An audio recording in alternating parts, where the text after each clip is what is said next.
일단 지금이 어떤 단계냐 이게 인가가 가장 중요한데 지금이 어디인지가 제일 중요해요. 그러니까 맨 처음부터 아주 간략하게 설명드리면 비트코인이 2008년 말, 그러니까 2009년 초 정도부터 이제 제네시스 블록이 탄생하면서 비트코인이 이제 뭐라고 해야지 탄생돼서 거래가 시작됐죠.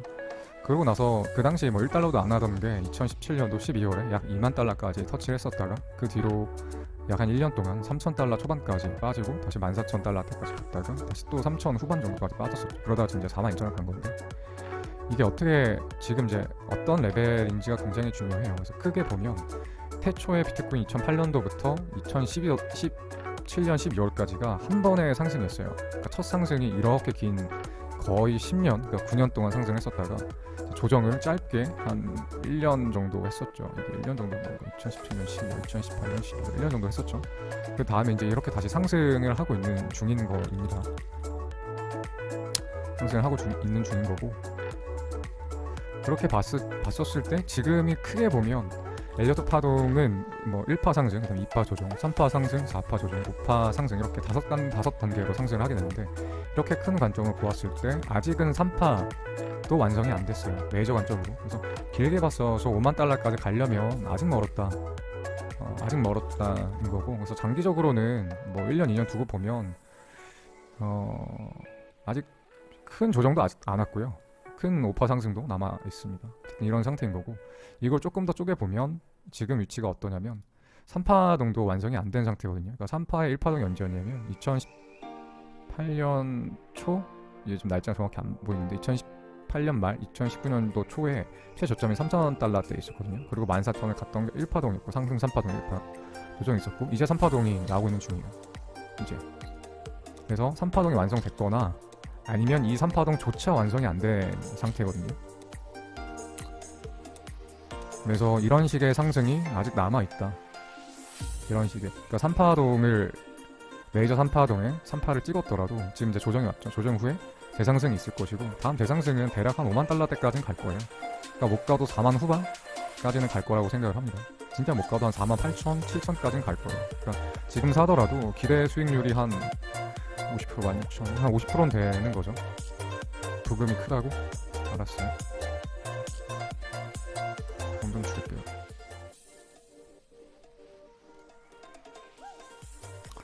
그러니까 이제 현물 관점을 보면 아직까지 상승장이기 때문에 떨어졌을 때, 그러니까 그동안 조정이 한 번도 없었죠.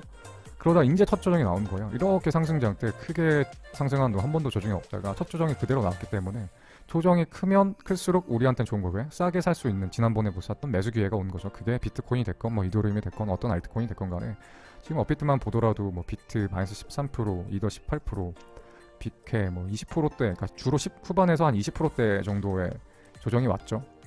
더 크게 온 것도 있고.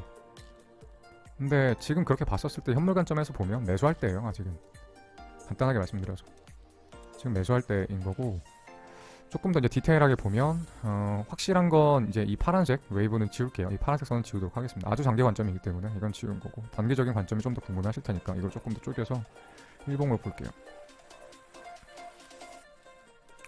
그럼 이제 관심사는 이 3파동이 지금의 더 위치가 정확하게 어디냐라고 보면 저는 아직 3파동도 안 나온 것 같아요. 그러니까 3파동도 아직 덜 나왔다고 생각을 해요. 그러니까 아직 3이 이제 끝난 것 같아요. 이렇게 될 거거든요. 그래서 제 말은 뭐냐면 지금 이렇게 큰 조정이 왔다고 생각을 하시겠지만 또 올 거고, 이번에 오르면 다음에 제대로 빅 조정이 올 거예요. 지금 조정보다 더 큰 조정이 한두 달 지나면 올 거예요. 근데 한두 달 동안은 그 전까지는 상승을 하겠죠. 여기까지. 정확한 가격은 알 수 없지만 최소한 정고점 넘길 거고, 정고점 넘기자마자 뭐 43,000, 4,000부터 폭락이 나오겠어요? 아니겠죠? 뭐 그런 경우가 있을 수도 있지만 일반적으로 봤었을 때는 4만 후반까지는 무난히 갈 거라고 생각을 합니다. 좀 더 이제 세밀하게 파동 카운팅을 해보면 이거부터는 조금 퀘스천이 있긴 한데, 뭐냐면 그러니까 1파동을 여기까지로 볼 것이냐 여기까지로 볼 것이냐에 조금 다르긴 한데, 1파동을 여기까지 본다고 하더라도 이제 4파동 조정이 나온 거예요. 이게 미니멈 상승으로 봤을 때, 그러니까 여러 가지 케이스가 있을 수 있어요. 어디까지 올랐다가 떨어질지에 대한 케이스가 크게 한 3가지 정도로 나뉠 수 있는데, 제일 덜 오른 케이스로 본다고 했었을 때가 이런 카운팅이에요. 제일 더 오른다고 봤었을 때에서 1파동이 여기까지, 그다음 2파동 조정, 그다음에 3파동이 어젠가 엊그제 42,000 정도까지, 그다음 지금 4파가 나온 거고 5파 상승이 남아 있다. 그래서 롱관점으로 보시는 게 맞아요. 지금은 무조건 롱관점으로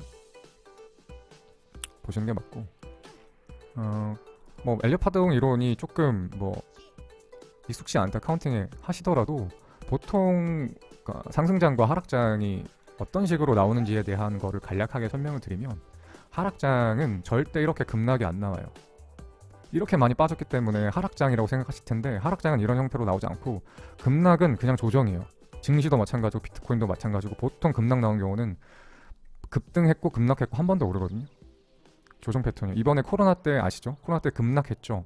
그러니까 더블 딥이 안 왔어요. 그러니까 많은 사람들이, 저도 사실 그때 예상을 했었던 게 더블 딥이 올 거라고 생각했는데, 더블 딥이 오지 않고 V자로 빠졌다 V자로 올라서 코스피도 지금 신고가 갱신해서 3,200포인트 정도까지 갔고, 나스닥도 신고가 갱신해서 엄청 잘 나오고 있죠. S&P 500도 마찬가지고 웬만한 해외 증시 다 똑같아요. 근데 그런 것처럼 그러니까 이제 장세의 특징이 있는데, 이렇게 급락하게 되는 경우에는 보통 하락장의 시작이 아니에요. 하락장의 형태는 초반에 약조정과 반등과 그 후에 더블 딥으로 이런 식으로 길게, 시간도 길게 오거든요. 그러니까 한 번 뚝 빠졌다고 하락장이다, 이게 아니에요. 하락장의 형태는 이런 식으로 더블 딥으로 오고, 더블 딥을 엘리어트 파동 이런 관점을 보면 A파동, B반등, C파동, 그래서 ABC 하락인 거죠. 이게 더블 딥이에요. 그런 형태로 오는 경우인데, 이렇게 보통 급락하는 경우는 4파동이, 그러니까 3파동이 급등하는 경우에 4파동이 급락으로 나오고, 그러고 나서 마저 5파동이 나와요. 물론 이게 4파동이 가격 조정으로 급하게 빠져서 이게 끝난 걸 수도 있고, 아니면 여기서 삼각 수렴이 나올 수도 있지만, 어쨌든 간에 5파동 상승은 확실하게 남아있다. 이거는 95% 이상 확신합니다, 진짜로.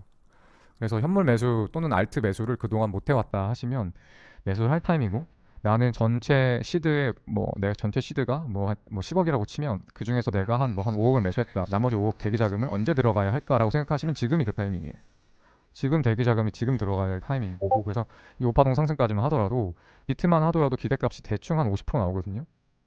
알트는 더 나올 수도 있어요. 만약에 여기서 비트가 횡보를 해준다, 그러니까 급락 뒤에 급등이 아니고 횡보만 해줘도, 아시죠? 비트 횡보할 때 알트 날뛰는 거, 그러면 알트코인에 대한 기대 수익률은 훨씬 더 높을 수가 있어요. 그리고 느낌적으로 보더라도 차트 모르겠어요. 느낌적으로 보더라도 이렇게 올라가던, 보세요. 주가가 이렇게 올라가던 게 이렇게 떨어지나요? 이런 건 없어요. 이런 식의 하락장은 없어요. 기술적 반등이라도 분명히 나오고. 그럼 기술적 반등은 어디서 나오느냐? 매물대 구간에서 나오거든요. 매물대 구간을 보시면 어디가 있냐? 올라가면서 매물대 노쌓고 올라왔는데, 그 전에 올라갔다가 조정준 자리 있죠. 여기가 매물대거든요. 매물대 하단은 여기에요. 정확하게. 매물대 상단은 여기에요. 매물대 중단이 여기에요. 그래서 매물대 중단 정확하게 터치하고 지금 반등이 나왔거든요. 한 번 더 하락할 수도 있어요. 매물대 하단까지. 그래봤자 많이 안 빠져요. 진짜 많이 빠져봤자 한 3만 1천 정도? 피부관치 좀 찍어볼게요. 잠깐만.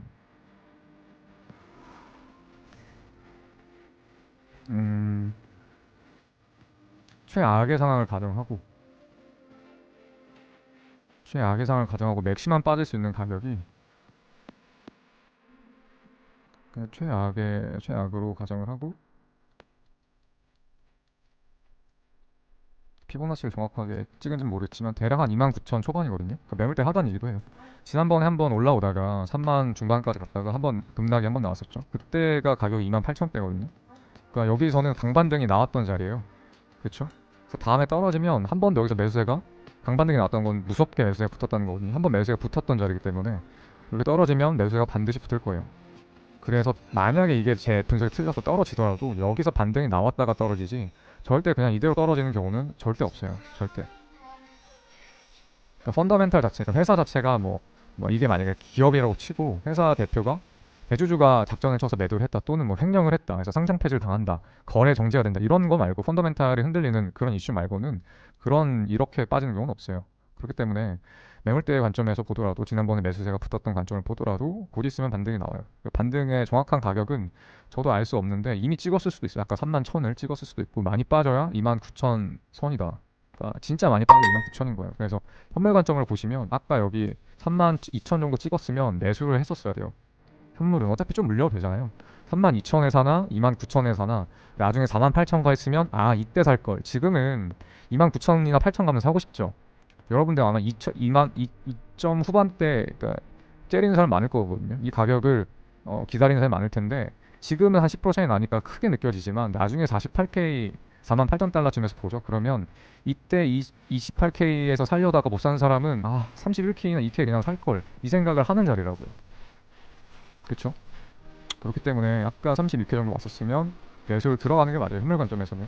물론 이제 선물이면 마진콜이 그러니까 청산이 존재하기 때문에 함부로 그렇게 레버리지를 어느 정도 뭐 써서 들어가면 한 번 더 빠지게 되면 청산 가격도 될 수 있기 때문에 어쨌든 만약에 내가 그래서 롱 포지션을 보려고 한다라고 하면 마진콜 가격을 최소한 26,000 정도까지 셋업을 해두면 안전하다고 저는 나름 지금 생각을 해요. 그래서 지금 롱 타서 올라갈 때까지 쭉 갖고 가셔도 충분하지 않을까라는 생각이 들어요. 물론 이게 여기가 최후의 가격이에요. 최후의 가격. 이게 틀리면 모든 시나리오가 다 망가지는 건데, 그러니까 모든 분석이 다 틀린 건데 그럴 가능성이 기술적으로 거의 없어요. 이렇게 틀릴 가능성, 이 카운팅이 틀릴 가능성은 거의 없다고 보시면 됩니다.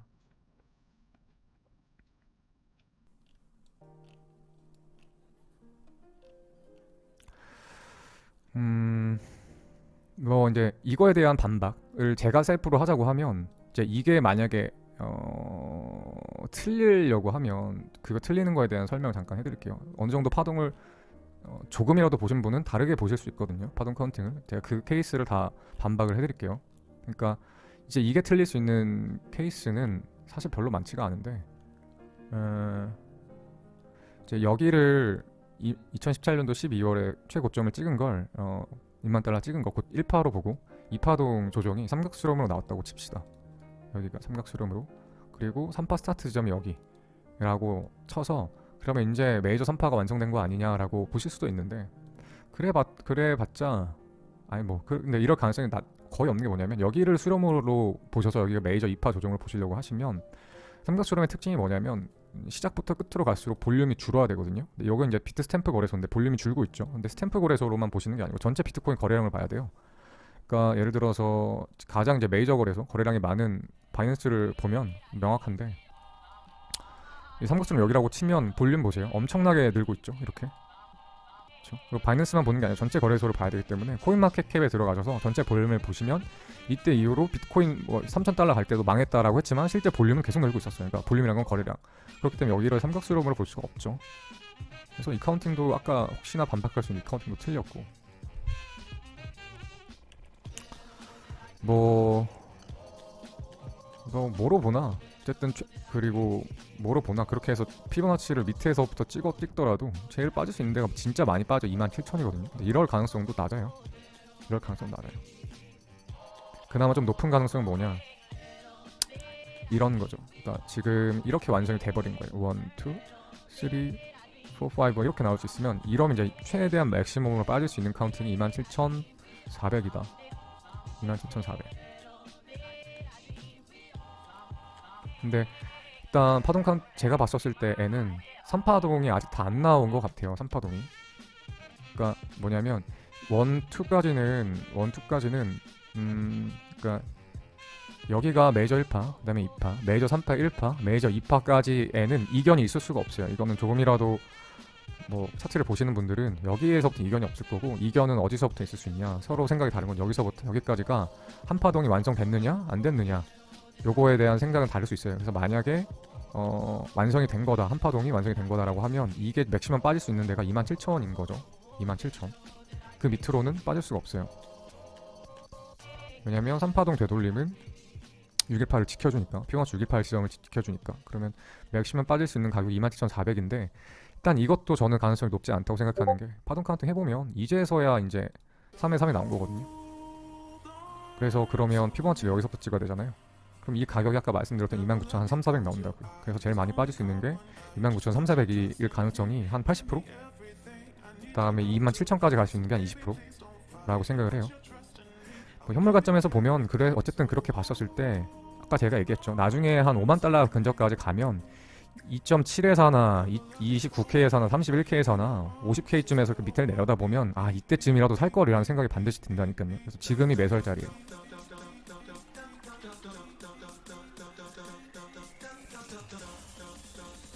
$40,000대가 오파였을 가능성? 없어요. 없어요. 거의 없습니다. 그런 카운팅은 할 수가 없어요. 이거 뭐 로그 차트 보시면 더 명확한데 그런 카운팅이 나올 수가 없어요.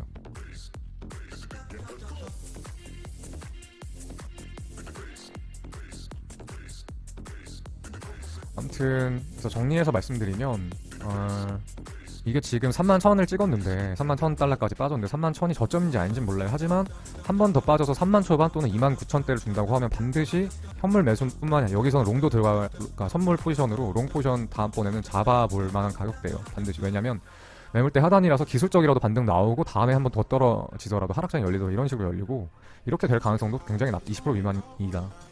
근데 어쨌든 하락장이 열리건 앞으로 상장이 열리건 여기는 반등선이에요. 반등 지점이기 때문에 매수를 들어가면 반드시 차익을 남길 수 있는 자리이기 때문에 혹시나 한 번 더 31,000 밑으로 내려오면 반드시 매수를 하시기를 좀 강력하게 권고를 합니다. 뭐 투자는 본인 자유니까 뭐 본인이 선택하시는 거지만 저는 그렇게 생각합니다. 여기 한 번 더 이 자리 주면 괜찮다고 생각을 하고, 그 다음에 또 중요한 건 트레이딩 할 때 중요한 건 볼륨을 보셔야 돼요. 볼륨이 터졌다는 거는 여기 보세요. 볼륨이 많이 터졌죠. 그러니까 매수세가 여기서 많이 판 사람도 많지만 여기서 신규 매수세가 많이 들어왔다는 거거든요. 볼륨이 터진 자리는 보통 지켜줘요. 한 번 더 빠지더라도 지켜서 반등이 올 거예요. 그러니까 여기가 바닥이거나 바닥 나와봤자 한 2.29K 정도? 29K 정도의 확률이 굉장히 높죠.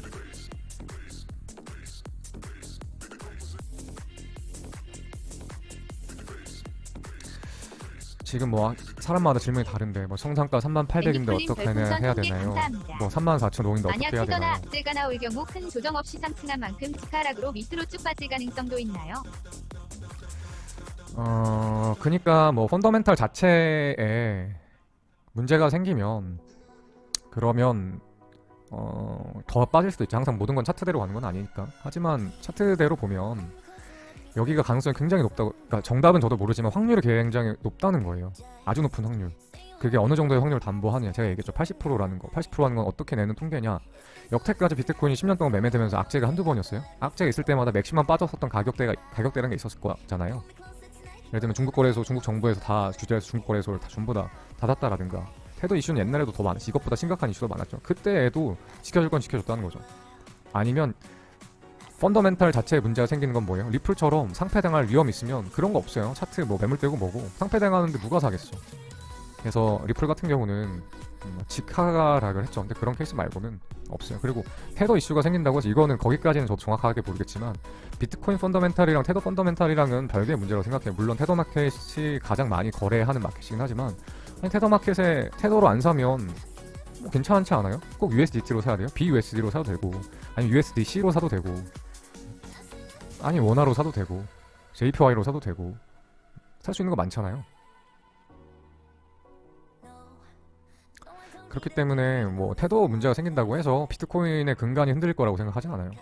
뭐 단기 악재로 여겨질 수는 있겠으나 만약에 반대로 테더 이슈로 해서 폭락한다라고 하면 전 역시나 그때가 매수할 타임이라고 생각을 해요.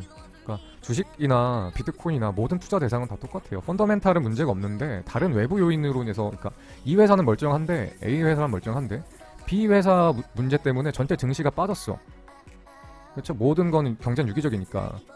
코스피에 예를 들어서 극단적으로 A그룹, B그룹밖에 없다고 쳐요. B그룹이 상패가 당하면서 코스피 종합주가지수가 빠졌어. 그럼 당연히 A 주가도 하락하겠지만 A의 펀더멘탈 문제 없다고. 올해 영업이 잘 냈고 내년도 영업이 잘 낼 거야. 그러면 이 앞으로 더 성장 가도를 달릴 좋은 회사가 가격이 떨어지면 어떻게 해야 돼요? 아싸 고맙습니다 하고 매수해야죠. 똑같은 거라고 생각해요. 테더 이슈가 불거져서 비트코인 가격이 떨어지면 매수할 타이밍이지 손절하거나 홀딩하고 있던 거를 버릴 타이밍은 아니라고 생각해요.